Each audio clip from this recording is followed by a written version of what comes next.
바로 올릴 것 같아요. 영상은.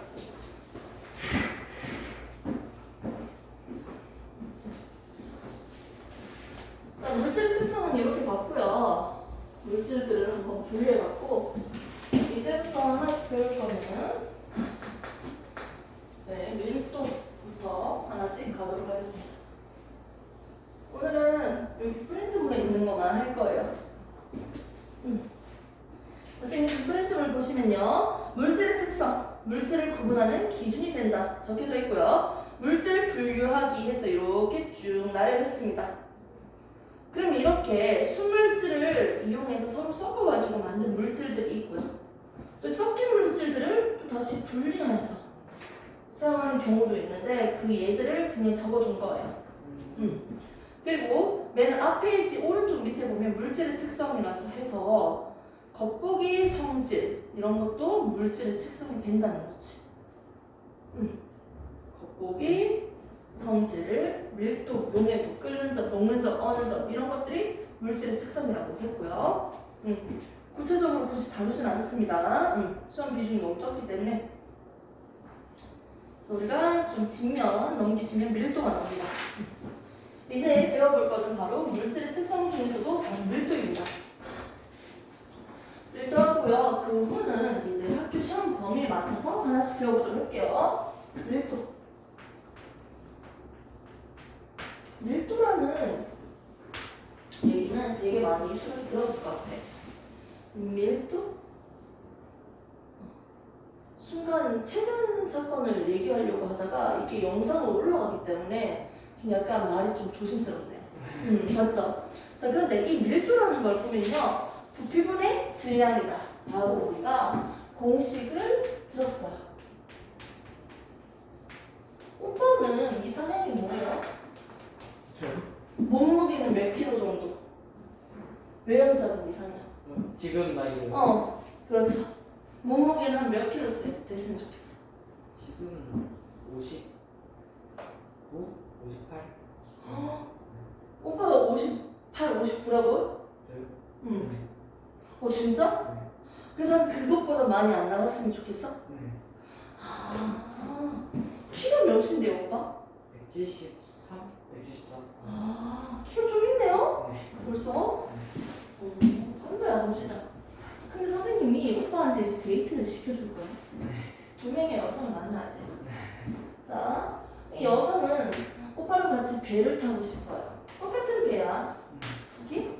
그리고 똑같은 환경이에요. 자, 먼저 첫 번째 여성.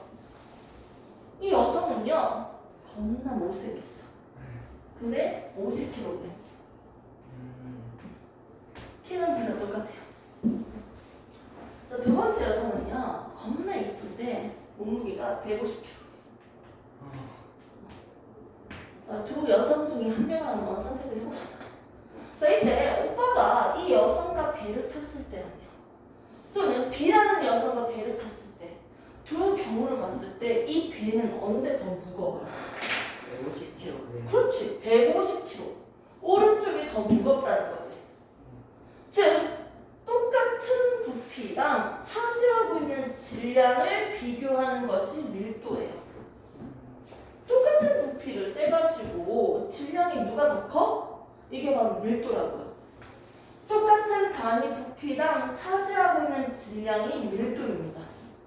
상대적으로 더 무거운 느낌이라고 했잖아요. 무겁다. 그래서 이렇게 밀도가 더 클수록 가장 아래쪽에 있습니다. 어떤 한 비커에 여러 가지 물질을 다 때려 넣었어. 다 때려 넣어서요. 어떻게 나타난다? 중간중간에 있는 물질들도 이렇게 보이네요. 그러면 A, B, C, D, E, F라고 한다면 밀도가 큰 순서대로 한번 적어볼까요? 밑에서부터 밀도가 큰 순서 어떻게? 무거운 순서 밑에서부터요? 밀도가 큰 순서대로 한번 얘기해볼까? 기호로 무거운 순서 D 그렇지 F 그 다음에 C 그 다음에 B 그 다음에 E 그거 어떻게 했어요? 느낌 아니까요 맞죠? 자, 이 F라는 거 C보다 무거우니까 아래에 있는 거고요. D보다는 가벼우니까 위에 있는 거야. 이 중간에 있는 거겠지. 됐습니까? 그래서 밀도라는 건 단위 부피당 차지하고 있는 질량을 얘기하고 있습니다. 그러면 조금 더 세부적으로 가야지. 그럼 도대체 질량은 뭐예요, 선생님? 질량 먼저 보도록 하겠습니다. 질량은 장소와 시간에 상관없이 항상 일정한 고유한 양이에요.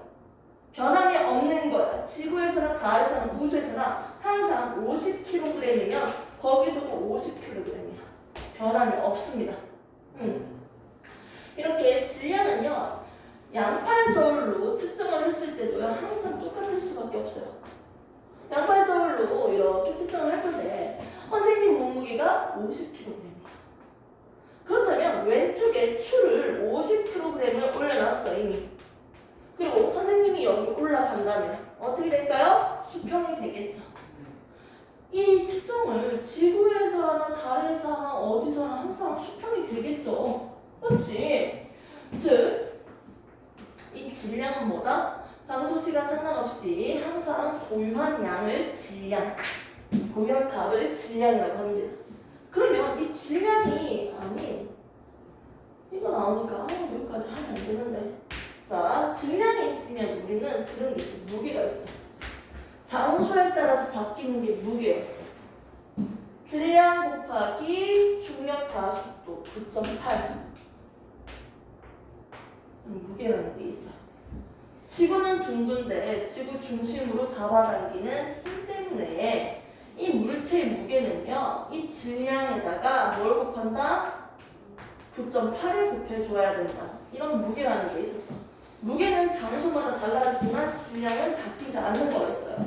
아무튼 이런 것들이 있었는데, 이 질량은 어떻게 측정하냐면 전자저울에다 그걸 올려두면 돼. 100kg인지 1kg인지. 오빠 고기 삼겹살 한 어느 정도 먹을 수 있어요? 한 근 먹어요? 한 근이 얼마야? 그냥 질량이 600g이지. 600g이야. 그럼 나는 궁금해.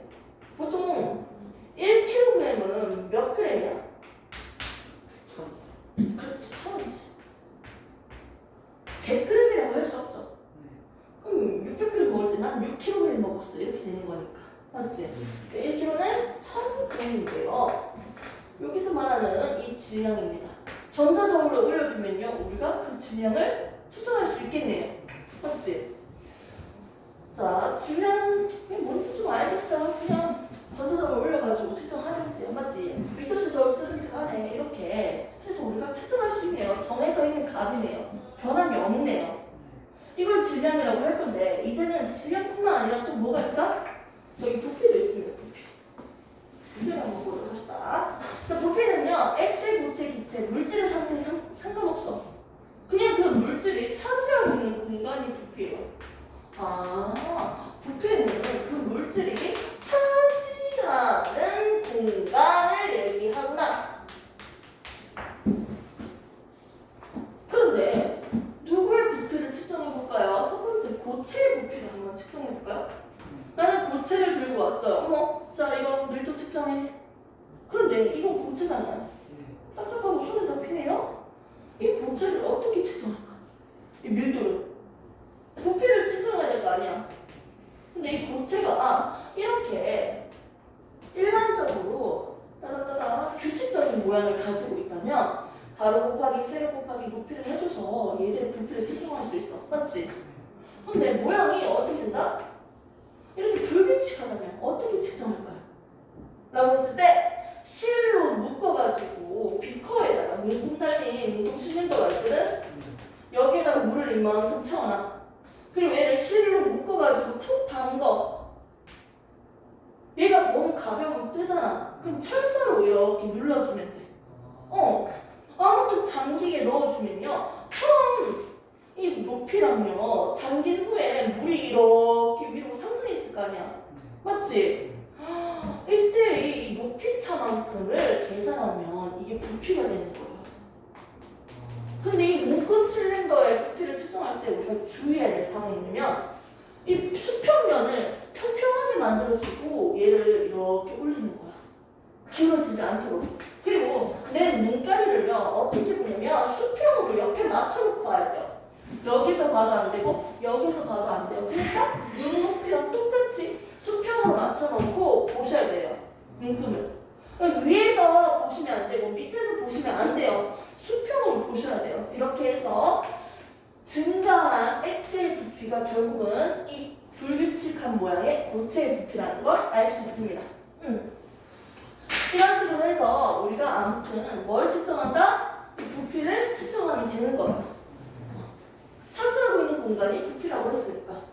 부피랑 질량을 알면 거기다가 그냥 넣어주기만 하면 밀도를 측정할 수 있겠네요. 아, 근데 선생님, 질량이 무거울수록 잘 봐요. 질량이 똑같은 부피인데 질량이 커. 그럼 뭐가 커? 부피? 무겁다. 뭐가 크다? 부피는 그대로잖아. 똑같은 부피에다가 질량이 더 크니까 이거 더 무겁다고 했잖아. 결국 밀도가 더 크다고 했잖아. 질량이 커지니까 밀도가 더 커진다. 커질 때 커진다. 서로 무슨 관계? 비례 관계예요. 그러면 질량이 작아질 때는 밀도도 작아지는 거야? 그렇지. 잘 봐. 얘들 두 개 중에서 똑같은 부피의 배인데 질량이 더 작으니까 밀도가 더 작잖아. 이 배가. 더 가볍다면서. 맞지? 커질 때 커지고 작아질 때 작아지는 거 같이 이동하는 거. 이거 비례 관계지. 이런 거. 맞지? 그런데 똑같은 질량이야. 오빠가 좋아하는 이상형이 150kg 바뀌었어. 나는 얼굴을 더 보겠어. 이렇게 바뀐다면 150kg의 여자를 계속 만날 건데요. 잘 생각해봐요. 이 친구를 태우기 위한 배가 사이즈가 이만한 게 있고요. 이만한 나룻배가 있어요. 느낌적으로 어느 배가 더 버거워 보여? 무거워 보여? 오른쪽 게. 그렇지. 밀도가 오른쪽이 더 커 보이지. 무겁다는 거지. 그래서 부피분의 질량이라는 밀도는 왼쪽 게 더 작아요. 똑같은 질량인데 부피가 더 크니까 어떻게? 더 가벼워 보인다고. 맞지? 부피가 더 큰 게 더 가벼워 보이네. 밀도가 더 작다고요. 부피랑 밀도는 서로 반대죠. 반대죠. 하나가 커질 때 같이 커져야지. 작아질 때 작아지고 이게 비례인 건데 지금 반대로 하고 있으니까 이게 무슨 관계다? 반비례예요. 그래서 모든 공식을 대부분 보면요 비례랑 반비례라는 규칙 때문에 만들어진 거야. 나는 결국 뭐가 궁금하냐면 이 밀도라는 게 궁금한 사람이에요. 밀도. 근데 이 밀도랑 비례하는 건 어디다가 적는다? 분모, 분자 중에서 분자에다가 적는 거예요. 비례하는 건. 반비례하는 건 분모에다가 그냥 적은 거예요. 그래서 밀도는 부피분의 질량이에요. 됐습니까? 이렇게 해서 우리가 밀도까지 측정을 할 수 있고요. 여기서 끝난 게 아니에요. 여기서 그래프까지 그려야지 완성되는 겁니다. 자, 이 밀도라는 건요. 부피에 대해서 반비례하죠. 질량에 대해서 비례하죠. 질량이 더 클수록 뭐도 커진다? 밀도도 커진다. 라고 해서 이렇게 비례 곡선을 볼 수 있습니다. 질량이 2니까요. 밀도도 2다. 질량이 4니까요. 밀도도 4다. 이런 식으로. 맞습니까? 네. 서로 비례하고 있는 걸 볼 수 있습니다.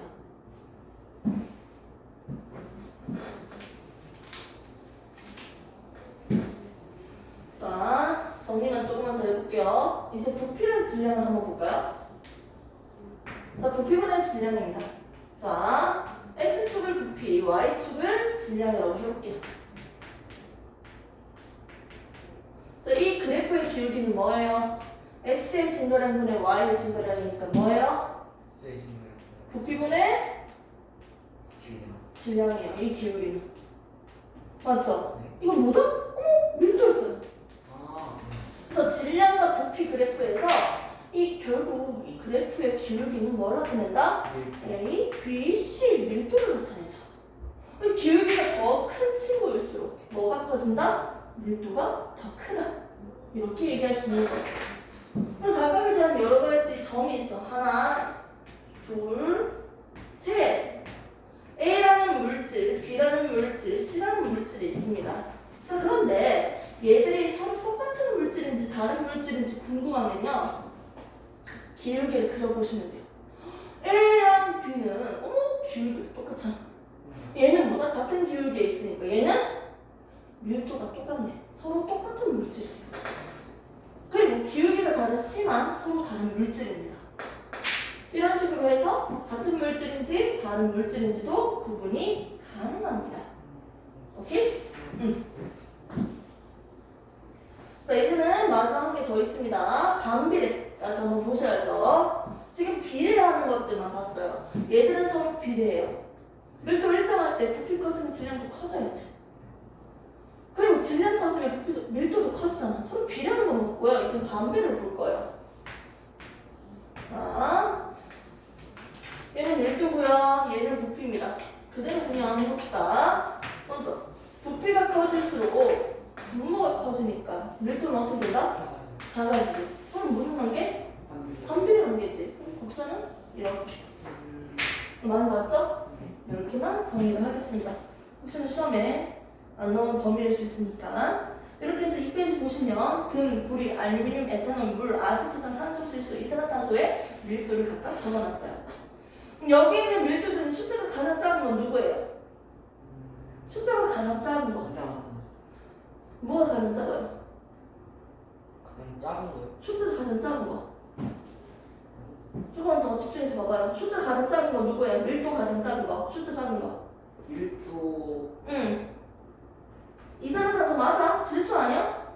질소요? 00112잖아.